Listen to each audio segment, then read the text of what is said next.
नमस्ते, आप सबका एक बार फिर हार्दिक स्वागत है हमारे चैनल में। नादरा सहीर बब्बर जी का जो सोलो ड्रामा है सकुबाई, उसमें सकुबाई अथवा शकुंतला के जीवन के खट्टे मीठे अनुभवों से गुजरने का ये जो हमारा सिलसिला है वो आज एक अलग मोड़ लेती नज़र आती है।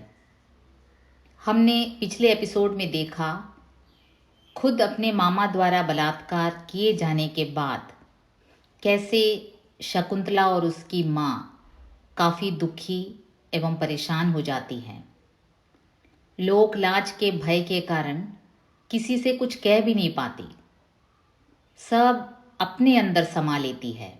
आगे हम देखते हैं उनका जीवन रूपी रथ कैसे आगे बढ़ता है। 3-4 साल मेरी आई ने बहुत मेहनत की।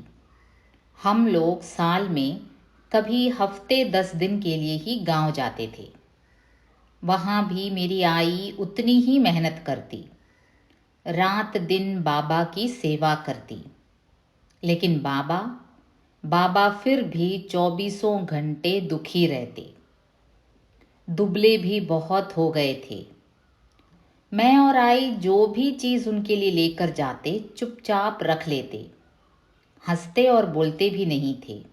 ऐसे लगता था जैसे अंदर ही अंदर घुलते जा रहे हों।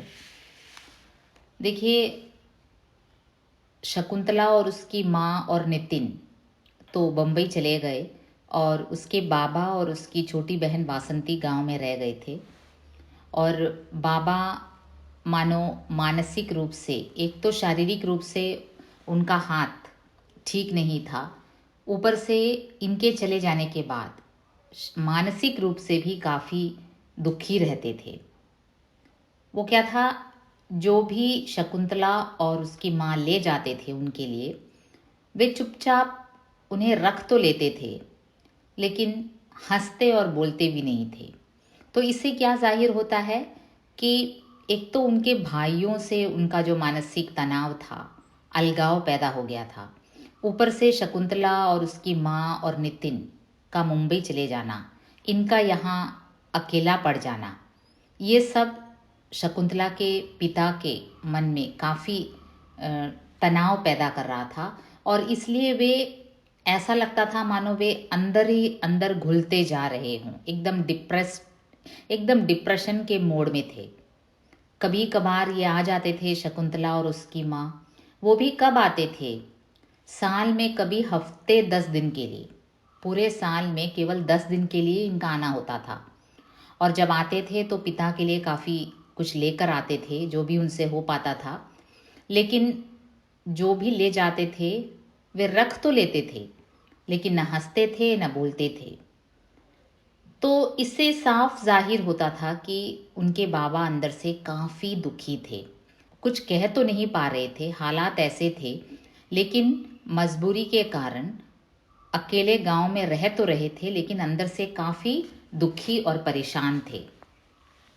वैसे उनकी परेशानी की एक और वजह थी, उनकी छोटी लड़की वासंती, जो उनके साथ गांव में रहती थी। अब वासंती के बारे में क्या कहा जा रहा है, मुझसे छोटी बहन वासंती भी अब जवान हो गई थी। उसकी काठी परिवार में न जाने किस पर गई, खूब लंबी चौड़ी मोटी ताज़ी। वो जवान क्या हुई, जैसे कोई मुसीबत आ गई हो। ये जो वासंती थी वो उस समय छोटी लड़की थी जब शकुंतला शहर की ओर गए थे। जब शकुंतला और उसकी माँ उसे छोड़कर शहर गए थे तब वासंती एक छोटी सी लड़की थी। लेकिन अब क्या हुआ, साल गुजरते गए और वो जवान हो गई। और जवान भी ऐसे हुई कि उसका जो स्ट्रक्चर था, जो फिजिकल अपीयरेंस था, काफ़ी लंबी चौड़ी मोटी ताज़ी, मतलब कि भरी पूरी जवानी। उम्र में छोटी सी लड़की थी लेकिन जवान क्या हुई कि एकदम से उसका फिजिकल स्ट्रक्चर बदल गया। और उसकी जवानी हर किसी को ललकारती। उसकी जवानी ऐसी थी कि जब वो कहीं से गुजरती तो हमें लगता उसकी जवानी कह रही हो, ए उधर क्या देखता है, इधर देखना, मैं जवान हो गई हूँ। मतलब वो जहाँ से भी, जिस रास्ते से भी गुजरती, लोगों की नज़र जाने अनजाने उसके शरीर पर पड़ जाता। जब भी वो जहाँ से भी गुजरती, लोगों की नज़र जाने अनजाने उसके शरीर पर पड़ ही जाती। और उसमें शायद मैच्योरिटी भी कम था। वो चलती हिलती और ऐसे लगता जैसे वो कह रही हो कि उधर क्या देखता है, इधर देखना, मैं जवान हो गई हूँ। तो हमारे गांव में एक अहमद रिक्शा वाला था। बाबा को शक था कि वासंती उसके साथ फंसी हुई है। अब देखिए, एक रिक्शा वाला था वहाँ, अहमद नाम का, और बाबा को शक था कि वासंती और अहमद के बीच कुछ लफड़ा चल रहा है। अब ये भी एक कारण है पिता के इस प्रकार दुखी होने का। एक तो हम नहीं हैं गांव में, ऊपर से भाइयों से झगड़ा है, और यहाँ बेटी जवान हो गई है, और जवान क्या हुई है कि आफत की पुड़िया बन गई है। और उन्हें शक था कि बेटी का अहमद रिक्शे वाले से कुछ लफड़ा चल रहा है। बाबा को शक था कि वासंती उसके साथ फंसी हुई है। आई बाबा चाहते थे कि जल्दी जल्दी उसकी शादी कर दें।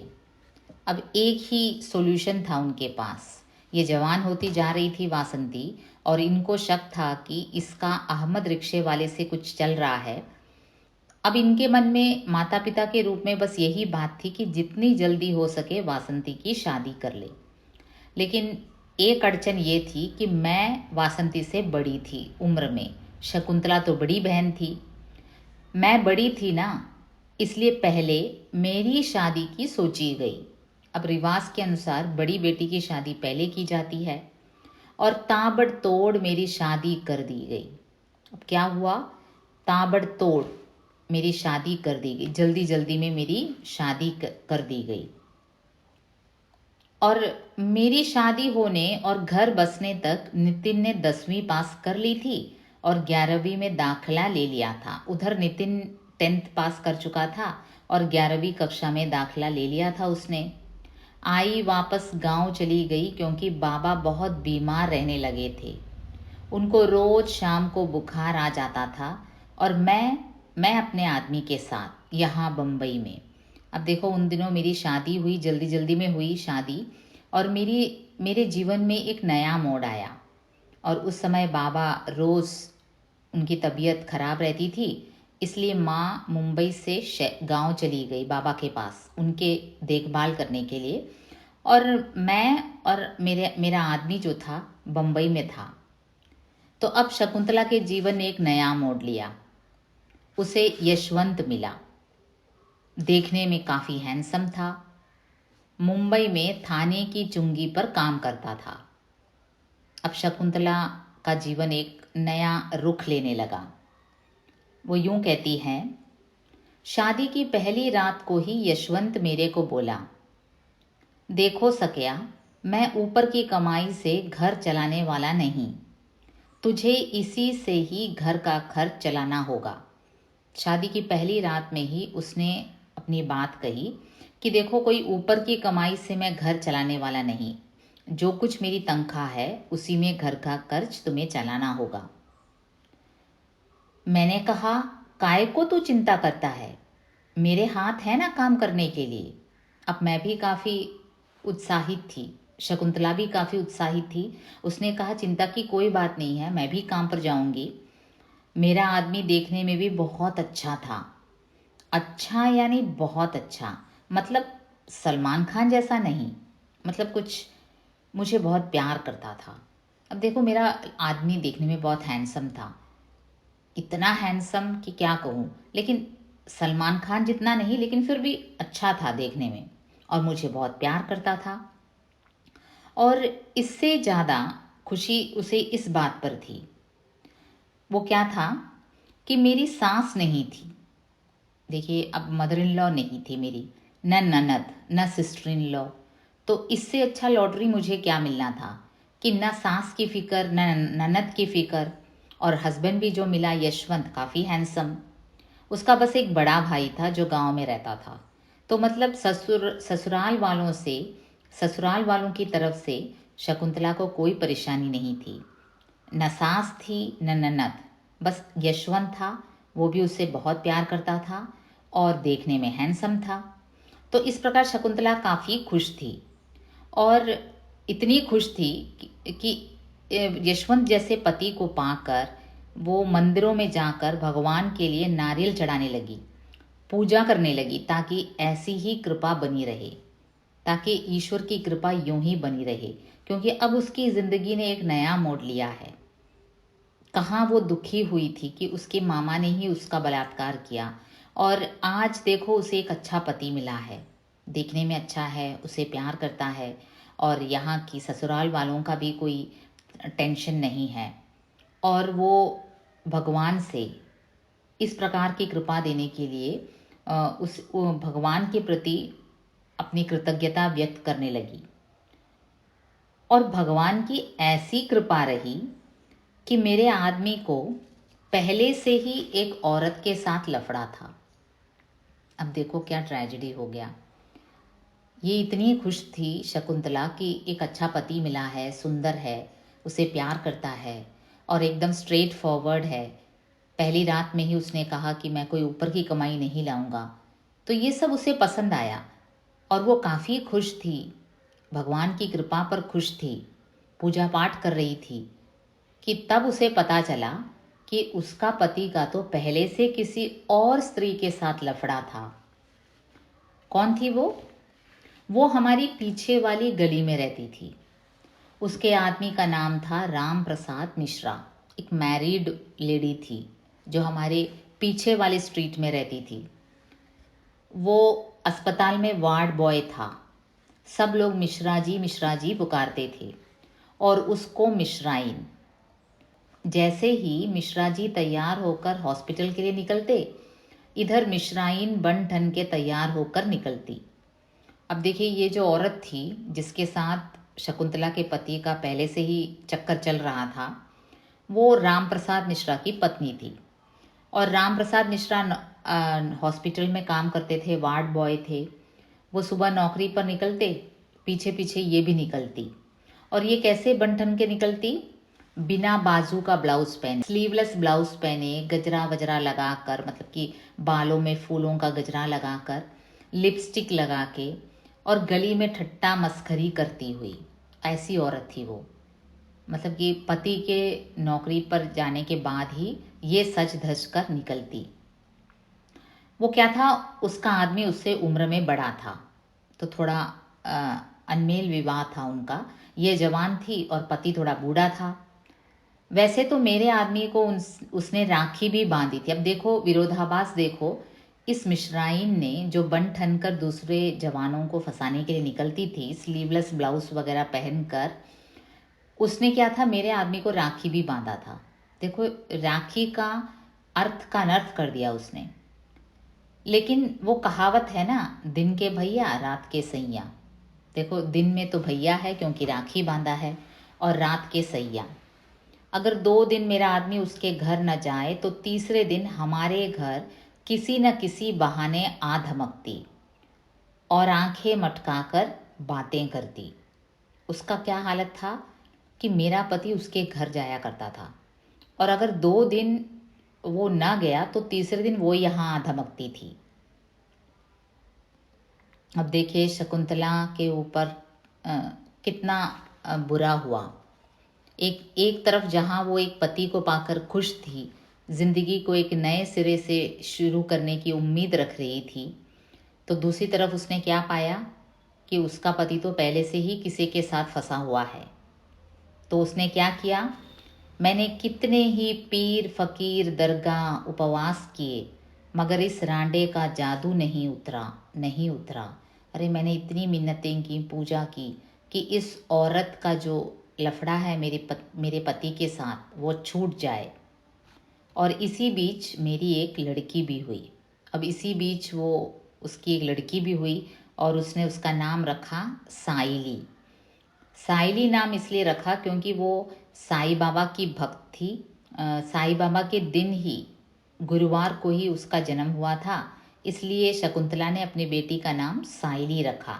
अब देखिए, ये एक शकुंतला का जीवन एक यू टर्न लेता है। एक तरफ वो एक बच्ची की माँ बनती है, दूसरी तरफ उसका पति किसी और के साथ फंसा हुआ है, और तीसरी तरफ वो पति को छोड़कर जाने की नहीं सोच रही, बल्कि ईश्वर से मिन्नतें करती हैं कि उसका और उस मिश्राइन का जो संबंध है, अवैध संबंध है, वो खत्म हो जाए। इसकी पूजा पाठ करती है। तो अगले एपिसोड में हम देखेंगे शकुंतला कैसे इसे हैंडल करती है, एक ऐसे पति को जिसका पहले से ही किसी के साथ लफड़ा है, और दूसरी तरफ वो एक माँ बन चुकी है। तो इन सब के बीच उसका जीवन संघर्ष कैसे आगे बढ़ता है, हम अगले एपिसोड में देखेंगे। फिलहाल हम इसके मलयालम वर्जन की ओर जाते हैं।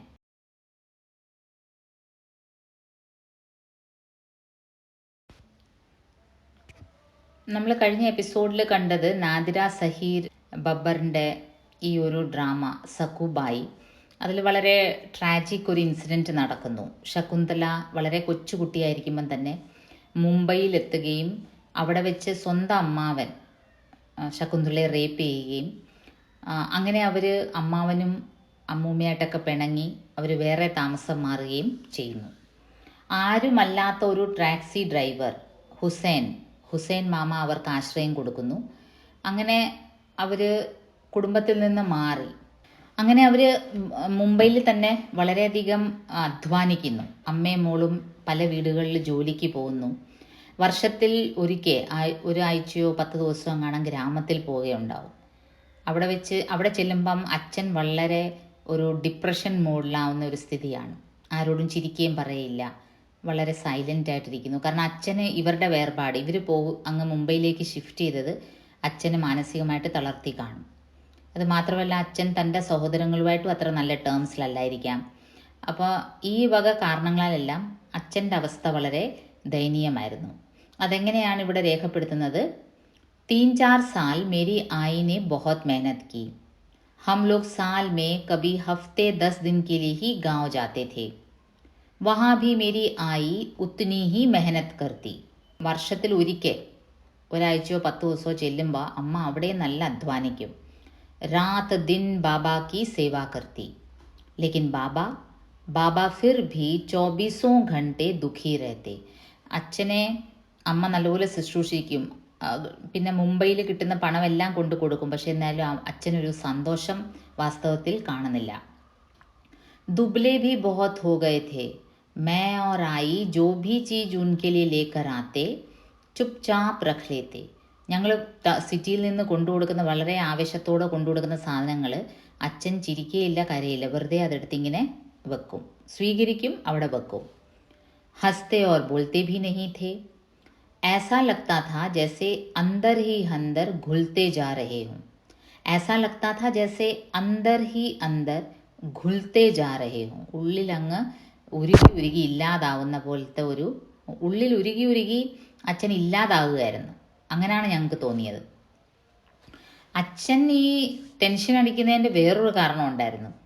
എൻ്റെ കൊച്ചു അനിയത്തി വാസന്തിയെ പറ്റി പറയുന്നത്, मुझसे छोटी बहन वासंती भी अब जवान हो गई थी. उसकी काठी परिवार में न जाने किस पर गई. അപ്പോൾ എൻ്റെ അനിയത്തി വാസന്തി, ഞങ്ങൾ മുംബൈയിലേക്ക് ഷിഫ്റ്റ് ചെയ്തപ്പോൾ അവൾ കൊച്ചുകുട്ടിയായിരുന്നു. പക്ഷേ ഇപ്പോൾ അവൾ യൗവനത്തിലെത്തി. അവിടെ കാഠി എന്ന് വെച്ചാൽ അവിടെ സ്ട്രക്ചർ, അവിടെ ഫിസിക്, ഫാമിലിയിൽ ആരുടെയാണെന്നറിയില്ല, വളരെ ഹൈറ്റും വെയ്റ്റും ഒരു നിറഞ്ഞ ശരീരം. അപ്പോൾ അതെന്താണ്? खूब लंबी चौड़ी मोटी ताज़ी. वो जवान क्या हुई जैसे कोई मुसीबत आ गई हो. എല്ലാ പെൺകുട്ടികളും യൗവനത്തിൽ വരുന്ന പോലല്ല. ഈ വാസന്തിയുടെ ശാരീരിക വളർച്ച കണ്ടാൽ അതെന്ന് വെച്ചാൽ ആരായാലും ഒന്ന് നോക്കിപ്പോവും. അങ്ങനത്തെ ഒരു വളർച്ചയായിരുന്നു അനിയത്തിയുടേത്. അവൾക്ക് ഫാമിലിയിൽ ആരുടെ സ്ട്രക്ചറാണെന്ന് അറിഞ്ഞുകൂടാ. वो जब चलती थी उसे ऐसा लगता था उसकी जवानी हर किसी को ललकारती. അവൾ എവിടുന്നേലും ഇങ്ങനെ നടന്നു പോവുകയാണെങ്കിൽ നമുക്ക് തോന്നും അവിടെ ശരീരം ഇങ്ങനെ ആൾക്കാരോട് പറയുന്നത് പോലെ, ഉധർ ക്യാ ദേഖ്താ ഹൈ, ഇധർ ദേഖ്ന, മൈ ജവാൻ ഹോ ഗയി ഹൂം.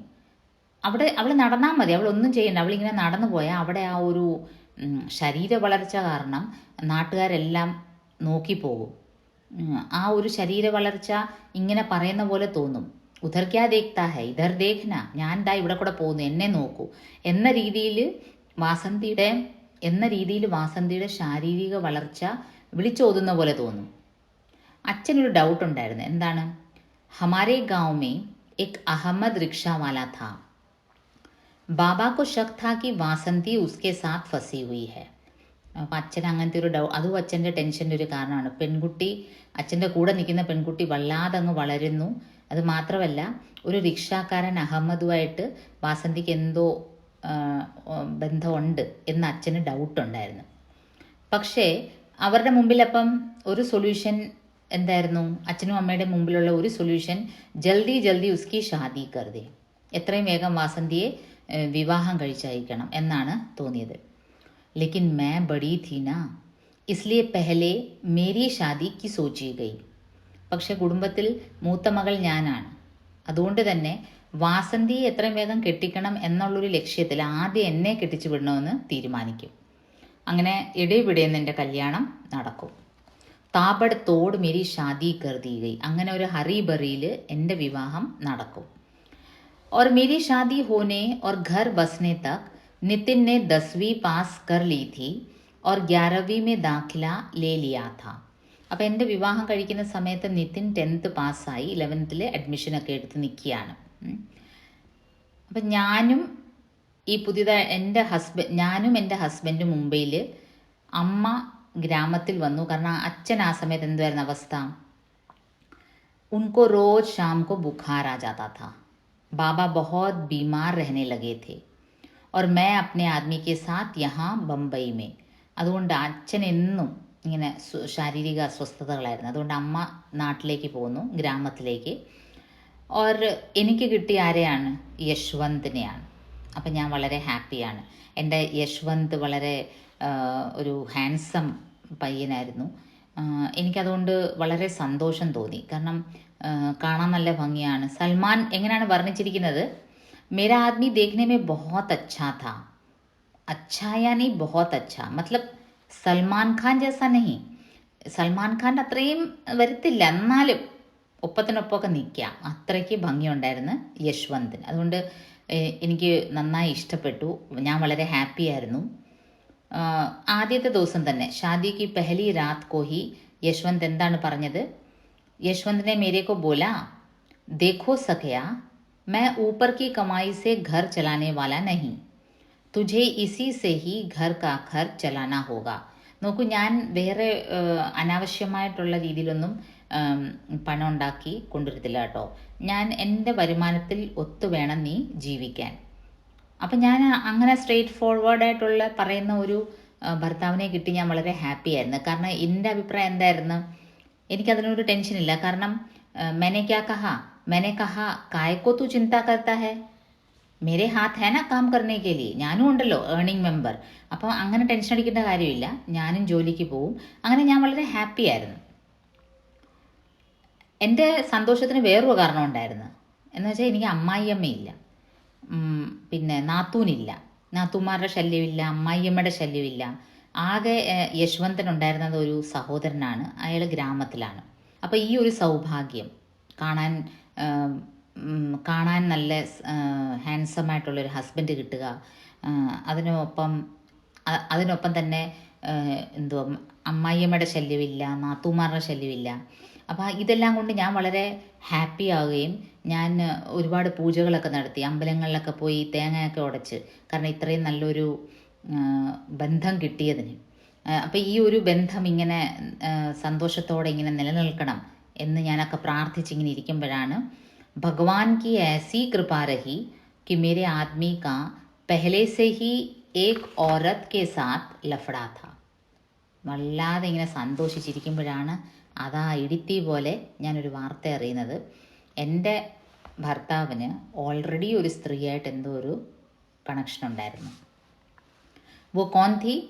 वो हमारी पीछे वाली गली में रहती थी. ഞങ്ങളുടെ പുറകിലത്തെ സ്ട്രീറ്റിൽ തന്നെ താമസിക്കുന്നത്. उसके आदमी का नाम था राम प्रसाद मिश्रा. वो अस्पताल में वार्ड बॉय था. सब लोग मिश्रा जी पुकारते थे और उसको मिश्राइन.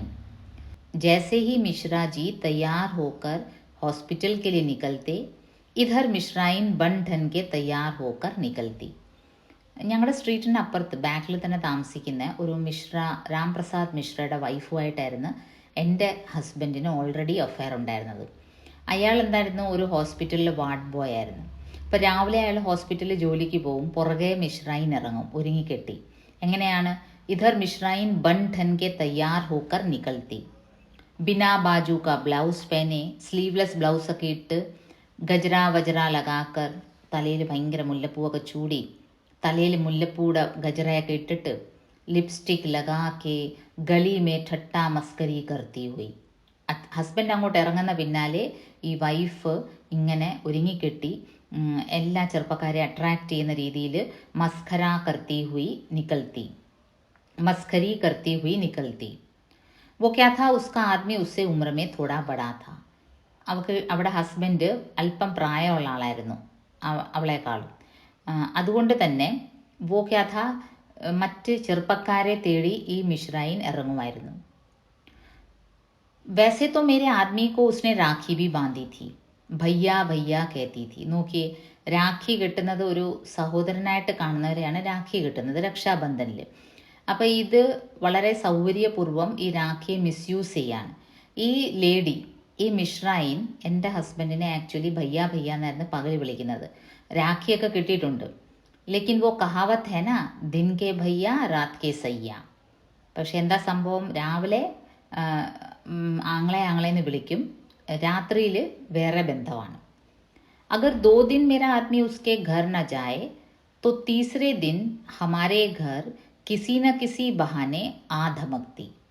അതെന്താന്ന് വെച്ചാൽ അതെങ്ങനെയാന്ന് വെച്ചാൽ ഏതെങ്കിലും കാരണവശാൽ 2 ദിവസം അടുപ്പിച്ച് എൻ്റെ ഹസ്ബൻഡ് ഈ മിശ്രൈൻ്റെ വീട്ടിലെത്തിയില്ല എങ്കിൽ 3-ാമത്തെ ദിവസം ഇവൾ ഭയ്യ ഭയ്യ എന്നും പറഞ്ഞ് ഇങ്ങ് കയറി വരും. അപ്പം അങ്ങനെ വളരെ യാദൃശ്ചികമായി ഒട്ടും പ്രതീക്ഷിക്കാതെ ശകുന്തളയുടെ ജീവിതത്തിൽ ഒരു ഇടുത്തി വന്ന് വീഴും. അവൾ അറിയുന്നു തൻ്റെ ഹസ്ബൻഡിന് ഓൾറെഡി ഒരു ലേഡിയായിട്ട് അഫെയർ ഉണ്ടെന്നും വളരെ പരസ്യമായി ഭയ്യ ഭയ്യ എന്ന് വിളിച്ച് അവൾ ഇറങ്ങിക്കയറുകയും ചെയ്യുകയാണ്. അപ്പോൾ അവൾ ആസ് സച്ച് ഒരു ലൂസ് ക്യാരക്ടറായിട്ടുള്ള ഒരു ലേഡിയായിരുന്നു. അപ്പം നമുക്ക് അതിനിടയ്ക്ക് അപ്പോൾ ഇവിടെ ഈ ശകുന്തള ഇതിനെ എങ്ങനെയാണ് ഡീൽ ചെയ്യുന്നത്? ശകുന്തള ഒരു മെജോറിറ്റി സ്ത്രീകൾ ചെയ്യുന്ന പോലെ ഇതിനെ അങ്ങ് സഹിക്കുകയാണ്. ഈ ബന്ധം എങ്ങനെയെങ്കിലും ഇല്ലാതാകണം എന്ന് പ്രാർത്ഥിക്കുകയാണ്. ഉസ്നെ ക്യാ കിയ, मैंने कितने ही पीर फकीर दरगाह उपवास किए मगर इस रांडे का जादू नहीं उतरा. ഞാൻ ഒരുപാടെടുത്ത് പ്രാർത്ഥിച്ചു, പൂജ ചെയ്തു, എങ്ങനെയെങ്കിലും ഈ ഭർത്താവിൻ്റെയും ഈ സ്ത്രീയുടെയും ബന്ധമൊന്ന് ഇല്ലാതാകണമെന്നുള്ളത്. പക്ഷേ എന്തൊക്കെ ചെയ്തിട്ടും അത് അങ്ങനെ തന്നെ തുടർന്നു. ഇസി ബീച്ച് മേരി ഏക് ലടുക്കി ബി ഹുയി. അതിനിടയ്ക്ക് ശകുന്തളയ്ക്കൊരു പെൺകുഞ്ഞ് ജനിക്കുന്നു. അപ്പോൾ ശകുന്തള സായിബാബയുടെ വളരെ ആരാധികയായിരുന്നു, ഭക്തയായിരുന്നു. അതുകൊണ്ട് തന്നെ वो साई बाबा के दिन यानी गुरुवार को हुई थी, इसीलिए मैंने उसका नाम साइली रखा. സായിബാബയുടെ ഭക്ത ശകുന്തള സായിബാബയുടെ ദിവസം പുണ്യതിഥിയിൽ തന്നെ ഉണ്ടായതുകൊണ്ട് മകൾക്ക് സായിലി എന്ന് പേരിടുന്നു. അങ്ങനെ നമ്മൾ കാണുകയാണ് ഈ എപ്പിസോഡിൽ വളരെ ധൃതി പിടിച്ചൊരു വിവാഹം. ആ വിവാഹത്തിൽ വളരെ സന്തോഷവതിയായ ശകുന്തള അല്പം ദിവസം മാത്രം നീണ്ടു നിന്ന സന്തോഷം പെട്ടെന്നറിയുകയാണ് ഓൾറെഡി അവിടെ ഹസ്ബൻഡിന് വേറൊരു ബന്ധം ഉണ്ടെന്ന്. അങ്ങനെ എങ്ങനെ ഈ ശകുന്തള ഇത് ഡീൽ ചെയ്യുന്നു, തൻ്റെ ലൈഫിൽ വീണ ഈ ഒരു ട്രാജഡി, ഈ ഒരു ദുരന്തം, അത് നമുക്ക് വഴിയേ കാണാം അടുത്ത എപ്പിസോഡിൽ. അതുവരേക്കും നന്ദി, നമസ്കാരം.